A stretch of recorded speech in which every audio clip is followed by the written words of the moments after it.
말씀은 베드로전서 1장 3절에서 9절 말씀입니다. 베드로전서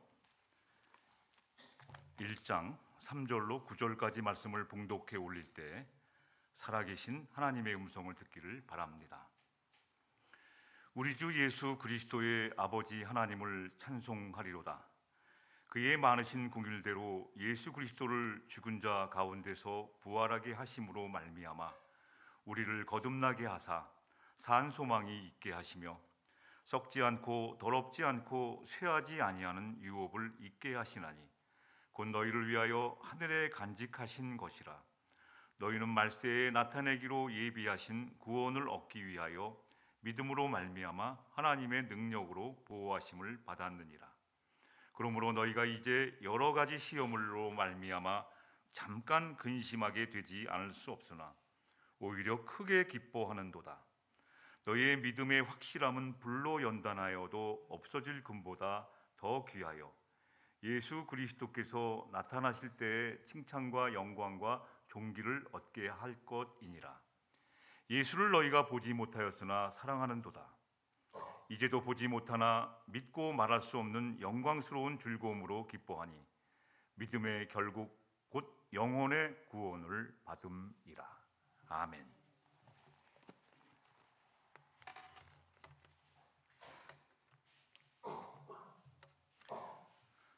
참새의 대화라는 우화가 있습니다. 이 우화를 쓴 사람은 인공지능 분야의 최고의 석학 중에 한 사람이십니다. 이름은 닉 보스트롬 교수, 닉 보스트롬, 옥스퍼드대 철학과 교수 겸 미래연구소장으로 알고 있습니다. 참새의 대화라는 책을 썼습니다. 내용. 우화의 내용은 참새들은 부엉이가 한 마리만 있었으면 좋겠다라는 소원을 갖게 됩니다. 그런 이야기를 나눕니다. 부엉이가 한 마리 있으면 집안의 어른들도 잘 섬길 것이고 또 새끼들도 돌봐주고 고양이가 나타난 것을 감시할 수도 있기 때문에 부엉이가 한 마리만 있으면 좋겠다라고 생각했습니다. 그런데 한 참새가 우려를 하면서 말을 합니다. 먼저 부엉이를 길들이는 법부터 이게 생각해야지 무조건 부엉이 한 마리만 데려오면 안 된다는 거예요. 부엉이를 길들이는 법부터 배우지 않으면 이게 오히려 큰 재앙이 된다고 하는 것입니다. 이렇게 경고하지만 다른 참새들은 이 말에 아랑곳도 하지 않고 흘려버린 채 부엉이 한 마리를 새로 들어오기 위해서 그러한 방법도 찾기 전에 통제 방법이라든가 부엉이를 어떻게 다룰 것인가 하는 그러한 방법도 연구하지 않은 채 부엉이 알을 찾으러 떠나기 시작했다는 겁니다. 이 우화의 뒷얘기는 적혀 있지 않습니다. 그런데 참새가 아무 대책 없이 부엉이를 데리고 오면 일어날 일들은 자명합니다. 부엉이는 둥지가 자기가 주인인 것처럼 꿰차고 앉아버립니다. 또 참새들은 부엉이가 장악당할 것이 뻔합니다. 왜 이런 얘기를 하냐면 지금은 AI 인공지능 시대라는 겁니다. 아무 대책 없이 무한대의 능력을 저희 인간 방법으로 받아오면 개발되면 이 참새와 부엉이의 이야기가 오늘 저와 여러분의 현실이 될 수 있다는 말입니다. 병원 하나 예약하려도 인공지능이 대답을 대신해주고 무엇 하나 옛날 같은 방법으로 살아갈 수 없는 시대가 되었어요. 그러나 다행인 것은 AI 인공지능에는 성령이 역사하지 않습니다. 그게 참 감사해요. 저 개인적으로 봤을 때는. 그래서 필요한 지식은 얼마든지 얻을 수 있지만 지식에 마음을 움직이는 그러한 힘은 없습니다. 머리로는 이해가 되지만 수많은 지식을 요약해서 우리들에게 로봇 알려주지만 우리를 마음을 감동을 주는 것은 아직 AI 인공지능이 하지 못하고 있다는 것입니다. 좀 더 쉽게 말씀드리면 이제 성경 말씀으로 돌아와서 베드로가 오늘 베드로 전서를 성도들에게 보냈지 않습니까? 이 받는 사람이 누구인가 합니다. 이것을 인공지능을 통해서 보내면 받는 사람은 아무런 감동이 없습니다. 누구에게 보냈을까요? 이 편지를. 베드로전서 1장 1절 2절에는 누구에게 보냈는지가 나옵니다. 한번 같이 보시죠. 예수 그리스도의 사도 베드로는 본도, 갈라디아, 갑바도기아, 아시아와 비두니에 흩어진 나그네, 곧 하나님 아버지의 미리 아심을 따라 성령이 거룩하게 하심으로 순종함과 예수 그리스도의 핏부름을 얻기 위하여 택하심을 받은 자들에게 편지하노니 은혜와 평강이 너희에게 더욱 많을지다. 흩어진 나그네들에게 보낸 겁니다. 흩어진 나그네. AI에게 흩어진 나그네가 무슨 뜻이냐고 물어보면 흩어진 나그네에 대한 것은 잘 알려줍니다. 디아스포라는 것이 뭡니까? 흩어진 나그네에 대한 지식은 알 수 있지만 흩어진 나그네의 삶에 대한 그 마음의 심정은 인공지능이 대신해 줄 수 없다는 얘기입니다. AI에게 나그네란 뜻을 물어봤습니다. 나그네란 뜻이 뭐니? 물어봤더니 나그네라는 뜻은 모진 세상 풍파가 닥쳐도 세상에서 편히 쉴 처소조차 없어도 하늘의 본향을 생각하며 신앙을 지키며 초연히 살아가는 성숙한 그리스도인의 심정을 가진 자를 말합니다. 이 AI가 똑똑한 AI입니다. 성경을 아는 사람이 물어봤더니 이렇게 대답하는 거예요.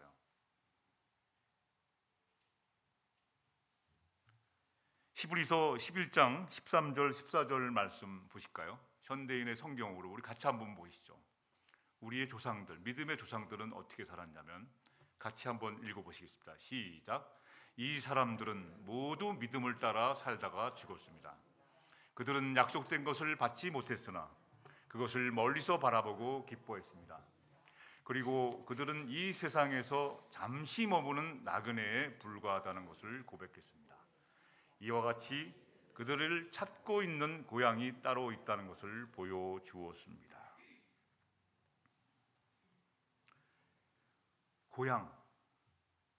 고향을 그리워하는 사람의 심정은 AI가 아직까지 저희에게 은혜를 알려주지 못하고 있어요. 여러분, 고향이 그립지 않습니까? 저와 여러분들은 본향을 향하여 가는 사람들입니다. 한 걸음 한 걸음씩.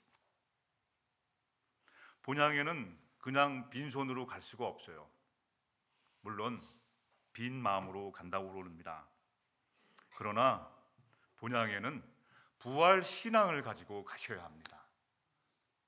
지난주 부활절 행사로 부활절을 끝나고 그 다음 주부터는 그냥 똑같이 살아간다면 그것은 부활절 감사 예배가 행사로 끝나는 것이고, 부활절이 끝난 다음에 이제 내가 부활하신 주님을 믿고 그 믿음대로 부활 신앙을 가지고 사는 것이 이 부활 신앙을 가진 사람의 모습입니다. 저도 어렸을 때 부활절만 달걀 까먹고 달걀 찾기 하고 그러면 끝나는 줄 알았어요. 그 다음에는 막 사는데 날마다 부활 신앙을 갖고 한 걸음씩 한 걸음씩 주님과 함께 동행하는 삶을 살라는 겁니다. 본향을 향하여 가고 있는 것. 저와 여러분들은 흩어진 나그네의 삶을 살고 있어요. 여러분, 나그네의 심정 여러분 너무 잘 아시죠? 나그네의 심정을 잘 모르신다면 이민자의 삶이 어떤 건 여러분 너무나 잘 아실 거예요. 이민에 관해서 여러분 이민자의 삶에 관해서 얘기한다면 일주일 동안 얘기해도 일주일 더 할 수 있을 만큼 여러분 많은 고생들을 하셨지 않습니까? 우리들은, 저와 여러분들은 본향, 흩어진 나그네의 삶 속에 본향을 향해서 가고 있는 겁니다. 그래서 오늘 부활신앙을 가지고 살아가는 자들, 부활신앙으로 사는 자들이 삶이 어떻게 살아가야 하는지를 세 가지로 베드로 사도가 성도들에게 말하고 있는 거예요. 그걸 저는 자신이 겪은 것, 부활신앙을 가진 사람들의 삶이 어떻게 살아야 되는지, 오늘 하루하루를 어떻게 살아야 되는지를 세 가지로 요약해서 말씀하고 있습니다. 한번 3절 4절 보실까요? 첫 번째는 3절 4절, 본문으로 돌아와 3절 4절 보시면 산소망이 가지고 살아라고 합니다. 산소망. 우리 주 예수 그리스도의 아버지 하나님을 찬송하리로다. 그의 많으신 궁일대로 예수 그리스도의 죽은 자 가운데서 부활하게 하심으로 말미암아 우리를 거듭나게 하사 산소망이 있게 하셨습니다. 이러한 심정으로 살아야 한다는 것이죠. 산소망이. 이 산소망이 말은 참 쉬운 것 같은데 살아있는 소망, 죽은 소망이 아니라, 산소망은 어떤 소망을 말하냐면 과거, 현재, 미래가 같은 선상에 있는 거예요. 저와 여러분의 과거는 어떻게 됐습니까? 과거. 옛날은 어떻게 됐어요? 예수 그리스도의 십자가로 말미암아 구원받은 사람들입니다. 예수님의 십자가로 말미암아 죄를 해결된 사람들이에요. 이게 과거입니다. 저희들의 과거. 현재는 어떻게 됐습니까? 거듭난다는 것은 다시 태어난 겁니다. 어저께의 삶과 오늘이 틀린 새로운 삶을 사는 사람이 현재는. 미래는 어떻게 됩니까? 오늘 본문에 썩지 않고 더럽지 않고 쇠하지 않은 유업을 있게 하시는 부활한 영원한 생명을 얻은 사람으로 살아가는 거예요. 과거가 뭐죠? 십자가. 그래서 부활신앙을 가진 사람은 십자가의 그 속죄함을, 그 사랑의 은혜를 잊어버릴 수가 없는 사람들이에요. 나 같은 죄인을 살리신 그 십자가의 놀라운 사랑의 은혜를 잊지 않는 사람입니다. 과거는 기억하지 말는 것, 나쁜 거 기억하지 않는데 이 십자가의 은혜가 과거입니다. 현재는 거듭났다는 거예요. 거듭난 사람의 삶이에요. 새롭게 사는 거예요. 어제나 오늘이나 똑같이 사지 말고 오늘은 새롭게 사는 것이죠. 그 지미 카터 대통령이 대통령에 당선되자마자 했던 말이 뭐라고 그러냐면, 나는 거듭난 사람입니다라고 온 천지에다가 고백했습니다. 나는 거듭난 사람입니다. 어저께하고 오늘부터 다른 삶을 사겠다는, 대통령을 다르게 하겠다는 거예요. 나는 거듭난 그리스도인이라고 말했습니다. 또 닉슨 대통령 보좌관이었던 찰스 콜슨, 그 책을 썼습니다. 거듭남에 대해서. 베스트셀러가 됐어요. 거듭난다는 것이 뭐죠? 베드로서 1장 쭉 내려가다 보면 23절에 거듭남에 대해서 나오고 있습니다. 같이 한번 읽어보시죠. 시작. 너희가 거듭난 것은 썩어질 씨로 된 것이 아니요 썩지 않을 씨로 된 것이니 살아있고 항상 있는 하나님의 말씀으로 되었느니라. 여러분이 날마다 읽는 그 말씀을 통해서 거듭나게 된 겁니다. 이전과 다른 새로운 생명을 가진 삶을 살아가는 것이 중생, 거듭남입니다. 엄마가 아이를 임신하면 한쪽만 임신한 게 아니에요. 온몸에 다 임신해서 고통도 당하고 힘든 거예요. 여기만 아파야지, 여기만 임신해야지. 배 요 한쪽 구석에만 임신할 수 없는 겁니다. 마음과 정성을 다해서 온몸으로 아이를 낳는 거 아닙니까? 이게 거듭남이에요. 산소망을 가지고 살아가는 자들이 부활의 신앙을 가지고 살아가는 겁니다. 여러분, 항상 있는 하나님의 말씀으로 소망 있는 가운데 살아가시는 저와 여러분이 되시기를 주님의 이름으로 축원합니다. 두 번째, 부활의 신앙으로 살아가는 자는 어떤 사람들일까요? 5절 6절에 나와 있습니다. 5절, 오늘 본문 5절 6절에 보면 이 부활 신앙을 가지고 살아가는 자들은 5절 6절에 보시면 너희는 말세에 나타내고 예비하신 구원을 얻기 위하여 믿음으로 말미암아 하나님의 능력으로 보호하심을 받는다. 하나님이 저희들을 보호해 주고 있는데, 보호하시는데 이 보호해 주시는 거예요. 여러분, 그냥 내버려 두시지 않고 보호해 주세요. 그런데 6절에 보시면 여러 가지 시험으로 말미암아 잠깐 근심하게 되지 않을 수 없는 자들이에요. 그러니까 부활 신앙을 가지고 믿음으로 살아가는데 잠깐 근심하게 되는 것을 인정하면서 살아야 돼요. 근심을 안 할 수가 없어요. 잠깐 근심. 오히려 그것으로 인하여 기뻐하는도다라고 되어 있습니다. 왜 크게 기뻐하게 되는 것일까요? 저와 여러분들은 하나님의 보호하심 속에 특별 선수단입니다. 특별 관리 선수단이에요. 선수를 뽑으면 특별한 곳으로 데리고 와서 특별한 전지훈련 간다든가 특별한 곳으로 가서 저와 여러분들을 훈련시켜야 돼요. 훈련. 하나님 나라의 백성으로서 훈련시킵니다. 아무나 안 시켜요. 여러분들을 불러다가, 저와 여러분을 불러다가 특별 관리, 식단도 관리해주고, 이런 관리가 필요 없는 사람은 그냥 내버려 두면 마음대로 사십시오. 그래서 하나님으로부터 떨어진 사람이 가장 불쌍한 사람들 아닙니까? 하나님의 관리 대상에서 벗어난 사람들. 이것을 사생아라고 합니다. 사생아. 그래서 여러분 지혜서인 잠언의 3장 12절 말씀 보시면, 잠언 3장 12절 말씀 보시죠. 같이 읽겠습니다. 시작. 대저 여호와께서 그 사랑하시는 자를 징계하시기를 마치 아비가 그 기뻐하는 아들을 징계함과 같이 하신다. 사랑하니까 매를 드시는 겁니다. 오늘도 몸과 마음이 힘들면 지금 특별 선수 관리단에 들어오셔갖고 전지훈련 오셨던 겁니다. 힘들어요. 관리하는 겁니다. 왜? 부활의 신앙을 가지고 살아가라고. 이제 우리 다 같이 천국에서 만나자. 꼭 만날 수 있게.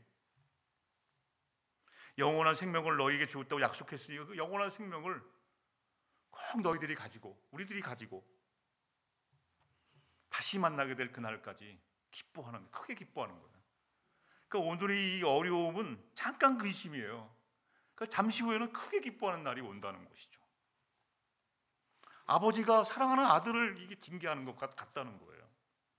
이걸 받아들이는 자가 부활 신앙을 가지고 사는 거예요. 조금만 어려우면 입이 이만큼 나오고 그냥 못해 먹겠다고 그러고 자꾸 그냥 딴 것을 찾지 마시고, 왜 나에게 이런 고난이 있느냐? 나를 사랑하시기 때문이라는 것이죠.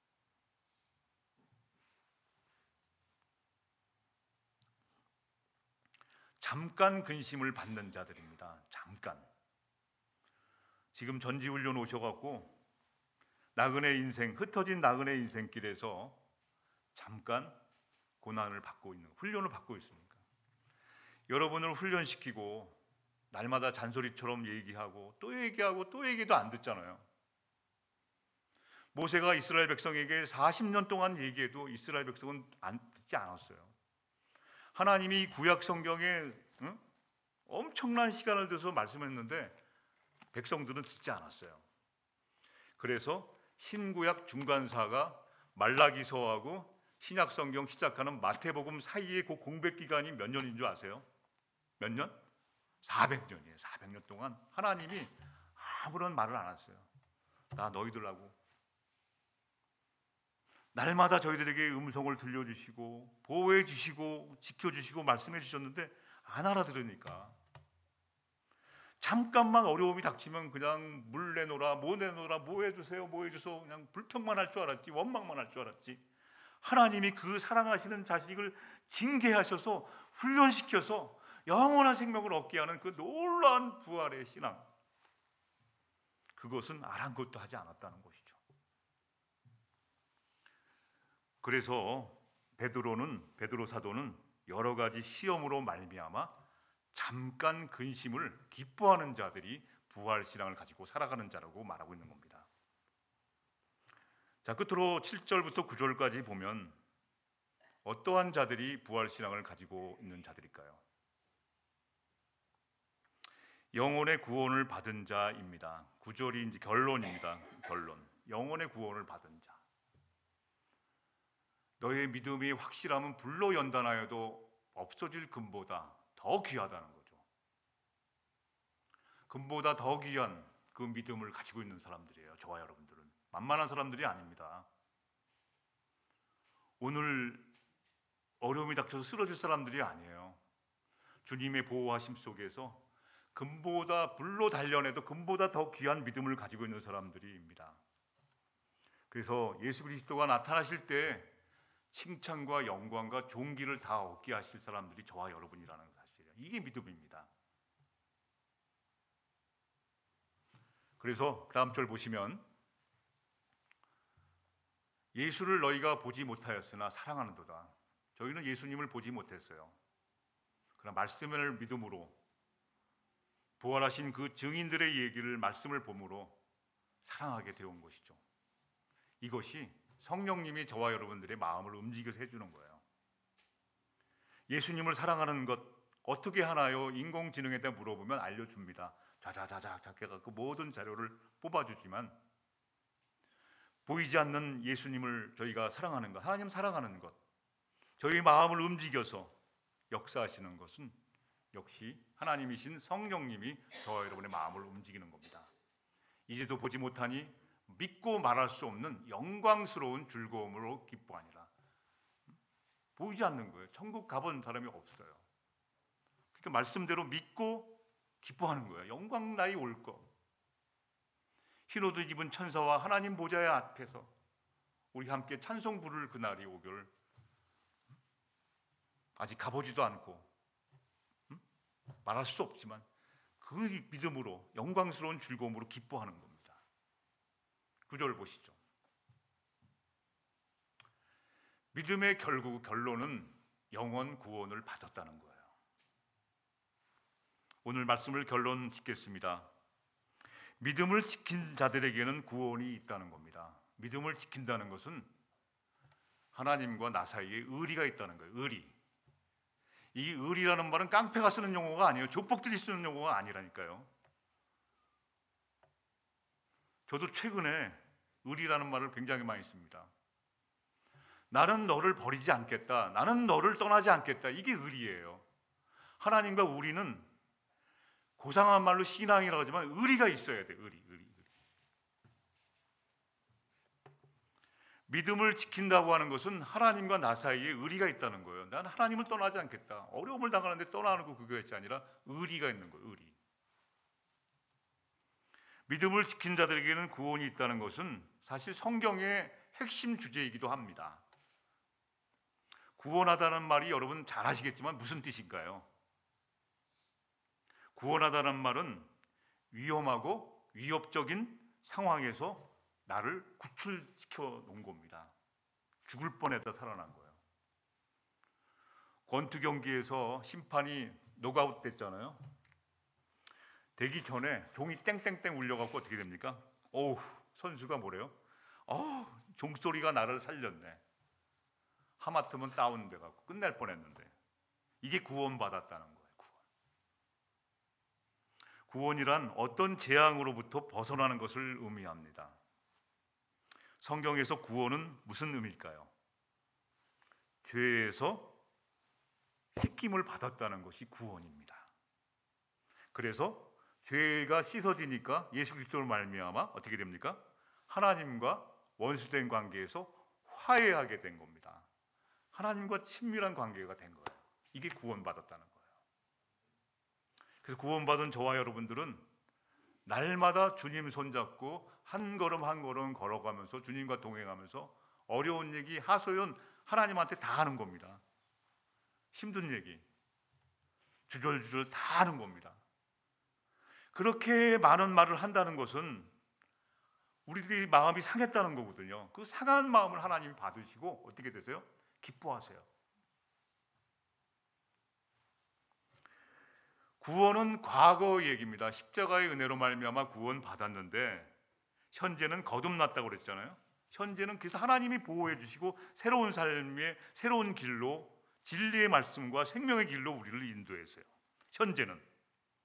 근데 미래는 이 부활에 대한 확실한 보장을 이미 해주셨기 때문에 그 보장을 받고 믿고 가는 거예요.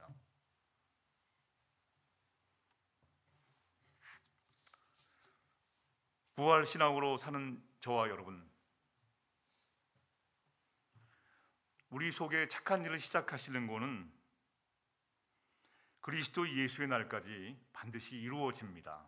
빌립보서 1장 6절 말씀, 우리 속에 착한 일을 시작하신 이 구원의 영광의 그 날을, 이 구원의 이 씨앗을 뿌려주는 사람이 저와 여러분이 아니라 예수 그리스도가 시작을 하셨어요. 그 끝날까지 이루실 줄을 우리가 확신하고 나가는 그러한 믿음, 이것이 부활신앙으로 사는 사람들의 결론입니다. 기도하십시다.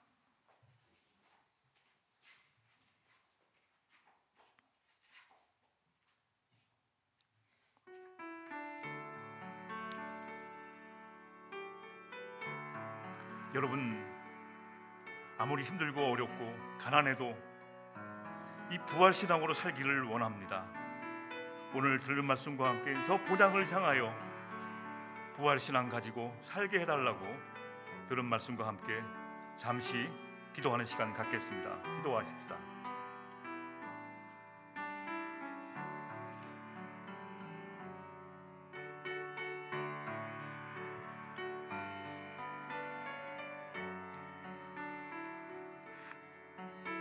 내가 진실로 진실로 너희에게 이르노니 내 말을 듣고 또 나를 보내신 이를 믿는 자는 영생을 얻었고 심판에 이르지 아니하나니 사망에서 생명으로 옮겼느니라. 하나님 아버지, 저희들을 긍휼히 여기셔서 사망에서 생명으로 옮겨주신 그 놀라운 은혜를 감사드립니다. 이제 저희들의 삶이 흩어진 나그네의 삶에서 본향을 향하여 한 걸음 한 걸음 나가는 부활신앙을 가지고 살아가는 사람들이 되게 인도하여 주시옵소서. 오늘도 주님만 은혜를 의지하며 나아가기 원합니다. 주님이 저희를 이끌어 주시지 않으면 누가 우리를 인도해 주실 수가 있나요? 주님이 우리를 붙잡아 주시지 않으면 우리가 어떻게 살 수가 있나요? 주님이 내 손 잡아 주지 않으면 우리가 어떻게 한 걸음 한 걸음 이 험한 세상을 나아갈 수 있는지요? 오 주님, 저희 사랑하는 성도들 한 사람 한 사람 붙잡아 주셔서 영육간에 강건함을 시켜주셔서 하나님이 오라고 하시는 그날까지 한 걸음 한 걸음 힘과 능력과 지혜를 주셔서 부활신앙으로 말미암아 주여 믿사옵니다, 내가 여기 있사옵나요 말씀을 따라서 살아가는 저희들 되게 인도하여 주시옵소서. 오 주님 감사드리며 예수님의 이름으로 기도드리옵나이다. 아멘.